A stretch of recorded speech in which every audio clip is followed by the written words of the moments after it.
Welcome back to Real Views. I am your host, Lydia. For those of you who are new, this podcast is dedicated to analyzing films and the reception once released. This is a podcast for those looking to learn more about the film industry, those who want insight on how to make their films as successful as others, and those who simply want to have a good time and hear about the behind the scenes of their favorite movies. This week, we are discussing the Lego Batman movie.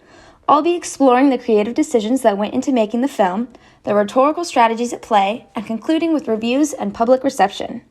Before we begin, if you haven't yet, I would recommend watching the movie first to gain some context, then visiting this video again. I wanted to start by giving a brief description of the movie. The Lego Batman movie follows the beloved character Batman as he tries to stop the Joker's newest scheme to take over Gotham City. Through reluctant partnership and the development of his Bat family, Batman learns that the only way to save the city is to change his quote-unquote lone wolf lifestyle and work as a team. The Lego Batman movie has two central themes. We are stronger in teams than as individuals, and if you want to make the world a better place, take a look at yourself and make a change. The film attempts to showcase these themes through catchy Michael Jackson lyrics, tangible representations of the characters' relationships through the use of family photos, and perplexing scenarios causing the audience to contemplate if Batman was the true villain all along. This episode is sponsored by Crayola. For those of you out there who enjoy building with Legos, Crayola might be perfect for you. With products such as crayons, colored pencils, and even clay, Crayola provides an affordable way for your creativity to be explored. Thank you, Crayola, for sponsoring this episode. I want to bring up a couple of points about the elements the filmmakers decided on for the Lego Batman movie. First off, the director Chris McKay shared his experience through the creative decisions that went into making this film through an interview with Cartoon Brew. McKay stated that there was a lot of flat-out contributions regarding the chosen animation style and the benefits of using Legos for stop-motion animation. To quote McKay, "It had such charm because of the handmade quality." This is an interesting contrast to Halberstam's opinion on stop-motion animation. For those of you who don't know, Jack Halberstam is an author who specializes in gender studies and philosophy. He has been a professor at several prestigious universities regarding these subjects. In the last chapter of his book, The Queer Art of Failure, Halberstam explores the unnerving effect stop-motion animation provokes in an audience, identifying this phenomenon as uncanny. His supporting film examples all had themes of entrapment and control, and explains that the medium is often used with those messages embedded in these films because the manipulation of the characters by the hands of the filmmakers in stop-motion animation are much more evident than in animation. I find it interesting that McKay describes the stop-motion animation in this film to be charming. I would agree with McKay, and I think that the stop-motion animation, particularly in this film, feels charming because this is a toy that's meant to be manipulated. The animation mimics the style children play with Legos, so while new characters in other stop-motion movies are eerie when portrayed in stop-motion, a movie with an object we're so used to moving and bringing to life is less peculiar. Using a well-known toy meant for children and combining it with a dark and brooding character allowed the filmmakers to explore both comedic and intimately sensitive themes throughout the movie. They were also able to delve into a side of Batman most other Batman movies could not. McKay explains, "Maybe for some of the other Batman movies, there is no upside to Batman solving his problems. But I thought that there was a chance for us to be able to do that while at the same time trying to lovingly tell jokes and humorous observations and critiques of what Batman represents in comics and the world." I am curious how the movie would be different if the story was told in a different medium. Here's a question for our listeners out there. Is there a different medium or storyline you feel like the message of the film would be portrayed more effectively than as Lego characters in stop motion? What would you change? I think if I were to choose a different medium for the film, I would stick with animation, personally. Nothing can quite get the comedic timing that is crucial for the Lego Batman movie, quite like animation can, and I think I'd want to keep that. In another interview with Den of Geek, McKay solidifies his opinion with, "There's enough emotional stuff in there that's going on to hook you, and you're going to be interested by then following this guy on a journey and then have a hopefully emotional cathartic experience by the end of it." The film's choice of popular characters from all different cinematic universes and the diversity of comedy, emotional vulnerability, and stunning visuals all load this film with something every moviegoer can enjoy. However, as another great superhero said, with great power comes great responsibility. Using a well-loved character like Batman will draw in a large audience, that's true. With a large fan base, however, there are a genre of fans who are very protective and opinionated on how Batman should be portrayed in media. While you gain a large audience of people who are there to see Batman, there is a risk that if you don't portray Batman correctly, then you will lose that audience. I'm going to move on and talk about the intended audience. This movie's intended audience is primarily for children and families, as it is a children's toy movie. However, I would argue that this movie is made to be enjoyed by anybody, regardless of their age. There are a lot of pop culture references and relatable quotes that only an older audience would catch. The filmmakers do an excellent job at making the characters lovable with relatable lines said by every viewer at one point or another.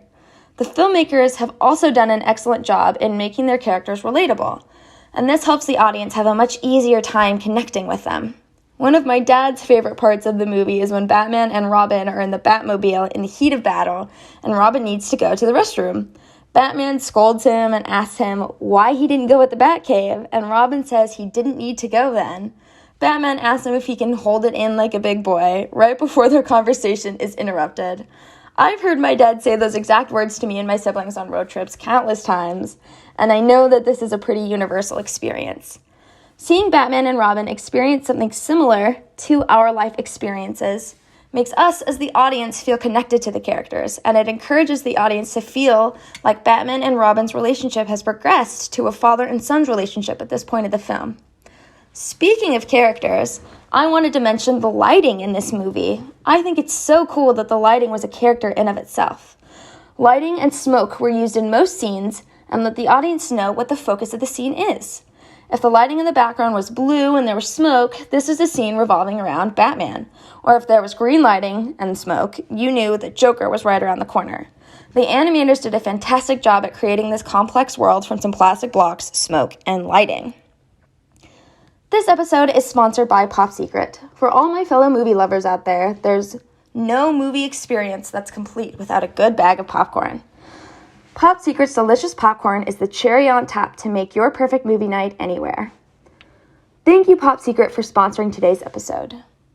Now it's time for the true purpose of this podcast, looking at the reviews.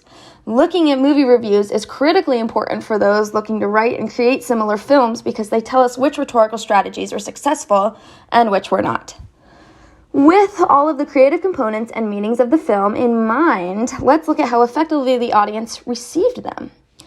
According to Wikipedia, the Lego Batman movie made $312 million in the box office, was nominated for 27 awards, and won 6. It has received a 7.3 out of 10 rating on IMDb with 168,000 reviews. Sorry for my stuttering. The audience has rated the movie an 80% on Rotten Tomato with over 25,000 reviews. Overall, I would say these prove the movie was successful. One review from the Washington Post's Michael O'Sullivan states, "Notwithstanding the long lineup of villains, the Lego Batman movie is more about the evil within Batman than any external corruption. The film has a message about selfishness that only adds substance to satire." This review shows that an audience member not only responded well to the humor in this movie, but also thinks that the combination of emotional distress and humor are paired effectively. Additionally, Peter Bradshaw, another audience member from Guardian, admits the effectiveness in the choice of medium, commenting, "Why can't non-Lego movies be as funny, exciting, and weirdly moving as this is?" We can also see that this movie was received well by an audience of all different ages from this review by James Brodanelli from Rotten Tomato. Overall, the Lego Batman movie offers enough action and silliness to enthrall children while providing sufficient pop culture and Batman through the years references to keep adults entertained. Another review from The Atlantic's David Sims praised the movie. The Lego Batman movie works precisely because it knows audience are sick of its hero. It's a reassessment, an intervention, an effort to try and remember what's fun about him. These reviews agree with most positive reviews about the movie, and humor seems to be the film's biggest asset. However, some audience members could argue that there was a little too much humor. Wenlei Ma, another reviewer from Rotten Tomato, claims it's a bit over the top and a little too pleased with its own cleverness, but there is a lot of genuine, inoffensive fun in the Lego Batman movie.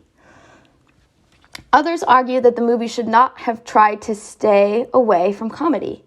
Noah Berlatsky from Splice Today argues, the personal growth storyline is a glib, cliched, and irritating. But the real question is, what is the personal growth storyline doing there at all? Who looked at the Lego Batman and thought, what is the state of this cowled Lego soul?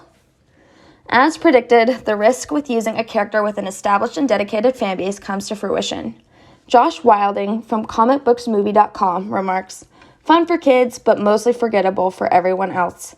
It's possible to have a good time with the Lego Batman movie, but don't expect it to replace Tim Burton or Christopher Nolan's efforts as your favorite movie starring The Dark Knight. Overall, while the audience may not have enjoyed the movie character arc storyline as much as the quips and quotable lines, the Lego Batman movie has proven to be a smash hit.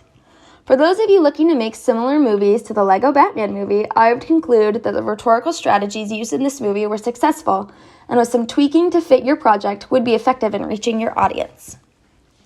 I personally really enjoyed this movie. I always find myself laughing no matter how many times I've seen this movie before, and its quotable lines have become a staple in my family's vocabulary. I think that the movie excellently portrays deep topics in a way for wider audiences to understand, and it's visually stunning. I would recommend this movie for anybody looking for a laugh, a cry, a movie to enjoy with your family, a fun new version of Batman and Legos, and so much more. All sources will be linked down below. I hope you've all enjoyed today's episode, and I want to thank you for joining us on Real Views.